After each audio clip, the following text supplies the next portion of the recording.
बिस्मिल्लाहिर्रहमानिर्रहीम। बच्चों page number 27 open करें। तो पेज नंबर 27 पे लिमिट्स का कॉन्सेप्ट स्टार्ट हो रहा है। तो एक्सरसाइज 1.3 का क्वेश्चन नंबर 1 से डिस्कशन शुरू करते हैं, लेकिन उससे पहले ये कुछ बातें जो आप ज़हन-नशीन कर लें।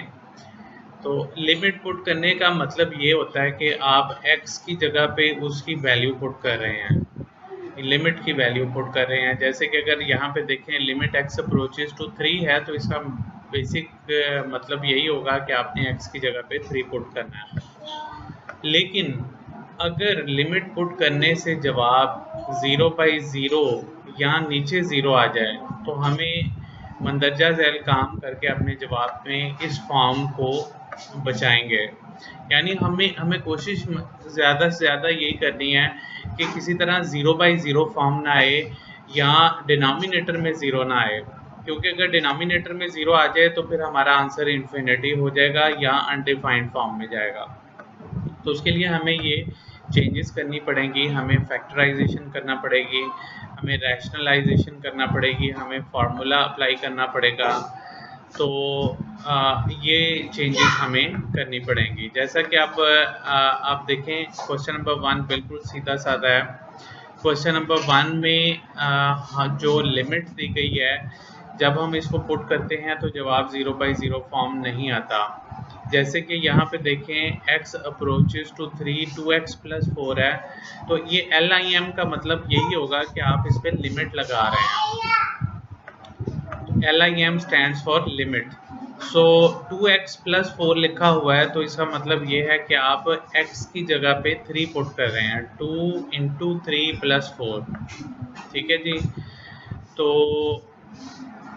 अब लिमिट को शिफ्ट कर देंगे 2x पे भी और 4 पे भी, दोनों पे अलग अलग शिफ्ट कर देंगे।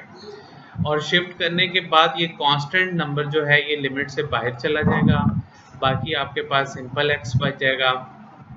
सिंपल x पे जब हम लिमिट अप्लाई करेंगे तो क्या होगा कि x की जगह पे हमने 3 पुट कर देना है। तो x की जगह 3 पुट कर देंगे तो 2 × 3 6 + 4, यानी ये बिल्कुल वैसे ही है जैसे हम पुटिंग नहीं करते थे फंक्शन में, बिल्कुल वही काम है, जस्ट इसमें लिमिट आ गई है, LIM इन्वॉल्व हो गया। लेकिन इसमें एडिशनल काम तब इन्वॉल्व होगा जब ये वाली फॉर्म हमारे पास 0/0 फॉर्म बनेगी, तब इसमें एडिशनल काम इन्वॉल्व होगा। यहाँ पे भी देखें, आपने लिमिट अप्लाई की, इस पे भी की, इस पे भी की, इस पे भी की। तो लिमिट अप्लाई करने के बाद तीनों टर्म्स पे आ गई और कांस्टेंट नंबर लिमिट से बाहर चले गए। तो इस x की जगह पे 1 पुट कर दें तो 1 का स्क्वायर आ गया, इस x की जगह पे 1 पुट कर दें तो ये x की जगह पे 1 आ गया, सिमिलरली ये 4 आ गया। तो लिमिट की सब्स्टिट्यूशन ये इस पूरे सवाल में बिल्कुल ऐसे ही होगी। लिमिट अंडर रूट के अंदर भी जा सकती है, लिमिट प्रोडक्ट पे भी शिफ्ट हो सकती है, सम पे भी शिफ्ट हो सकती है, डिनोमिनेटर पे भी शिफ्ट हो सकती है। सो ये लिमिट्स के थ्योरम के मुताबिक हम लिमिट्स जब भी अप्लाई करेंगे, देखें जब जैसे कि पार्ट नंबर 5 है, इसमें लिमिट लगाते हैं तो ये अंडर रूट इस पे भी शिफ्ट हो गई, इस पे भी शिफ्ट हो गई।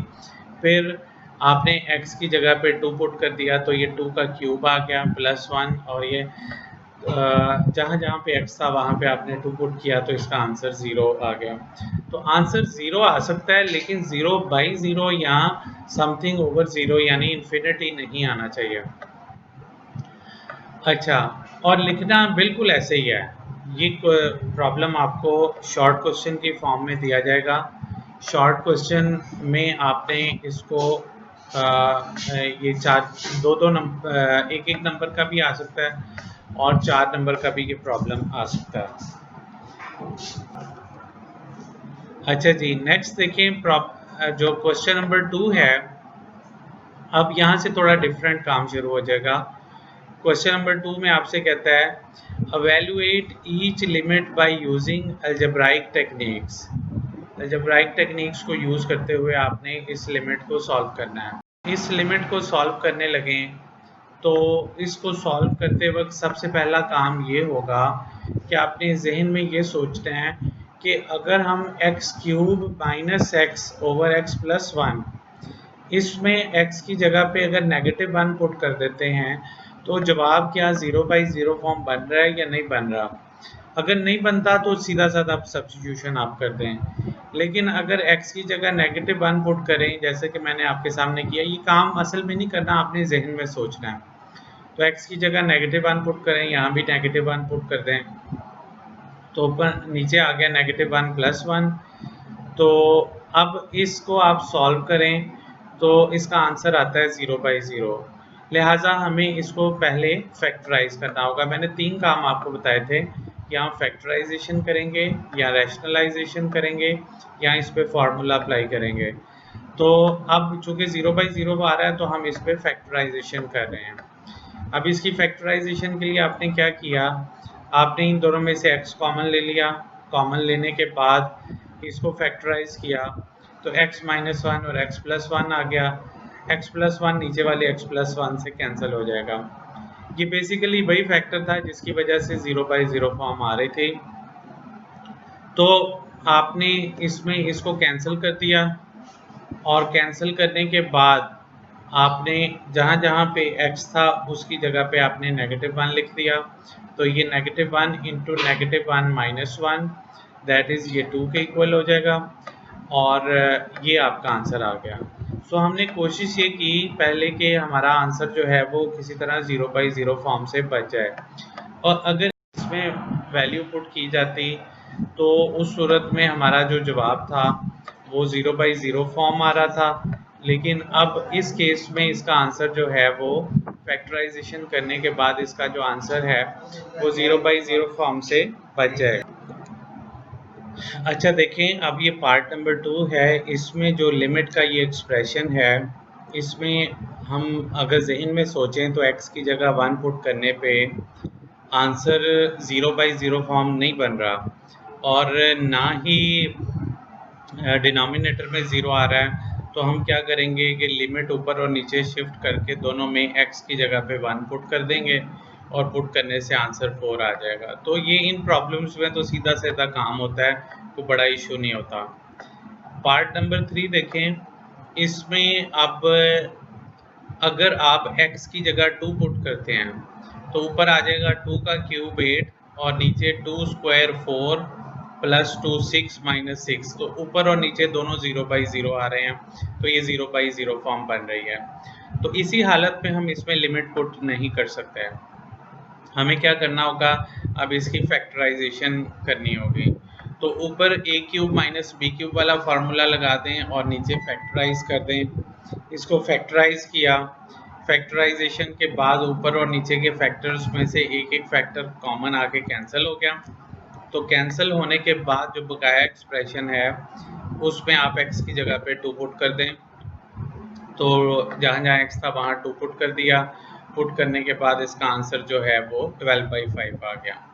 तो बस सिर्फ ये बात याद रखें कि लिमिट पुट करने पे अगर 0/0 फॉर्म आएगी तो आपने उसकी फैक्टराइजेशन या रैशनलाइजेशन या फार्मूला लगाना है।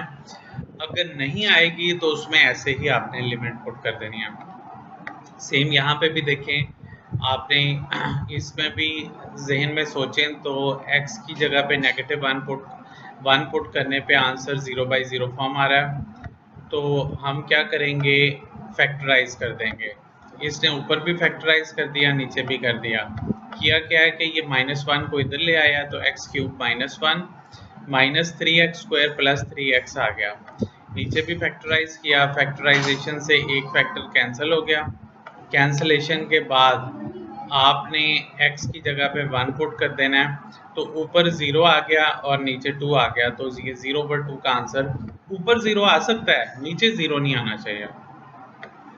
यहाँ पे भी देखें, इसमें भी फैक्टराइजेशन होगी। x की जगह -1 पुट करने पे ऊपर भी 0 आ रहा है और नीचे भी 0 आ रहा है। तो इसमें भी ऊपर भी फैक्टराइज कर दिया, नीचे भी फैक्टराइज किया, जिससे एक एक फैक्टर कैंसिल हो गया। कैंसलेशन के बाद जहाँ जहाँ x है उसकी जगह -1 पुट कर दें तो ये -1/2 आ जाएगा।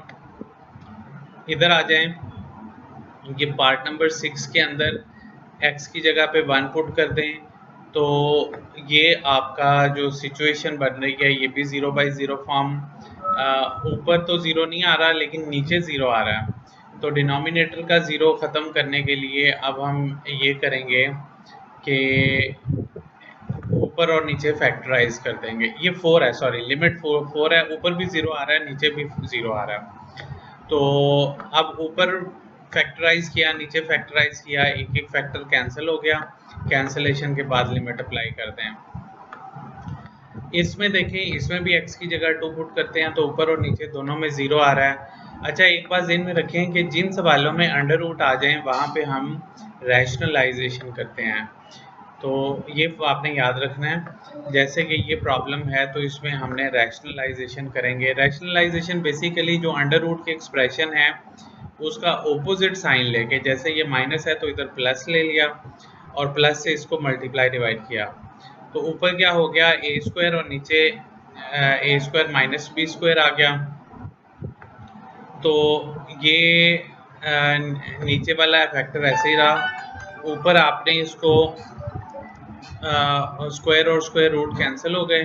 कैंसिल होने के बाद बाकी x माइनस 2 बच गया, तो x माइनस 2 कैंसिल हो जाएगा और इसका जो आंसर है वो आपके पास 1/2 अंडर रूट 2 आ जाएगा। सिमिलरली यहाँ पे भी इसकी रैशनलाइजेशन की है और इसको सॉल्व किया है। जबकि जो पार्ट नंबर 9 है, पार्ट नंबर 9 में फार्मूला अप्लाई होगा। ये वाला फार्मूला हम प्रूव करेंगे और प्रूव करने के बाद इसको अप्लाई करेंगे, तो इसको हम बाद में देखेंगे जब हम ये थ्योरम कर लेंगे। तो अब आपके ज़िम्मे काम ये है कि आपने क्वेश्चन नंबर 1 और 2 के जो पार्ट नंबर 10 तक हैं इसको आपने कंप्लीट करना है। ठीक है जी, अल्लाह हाफिज़।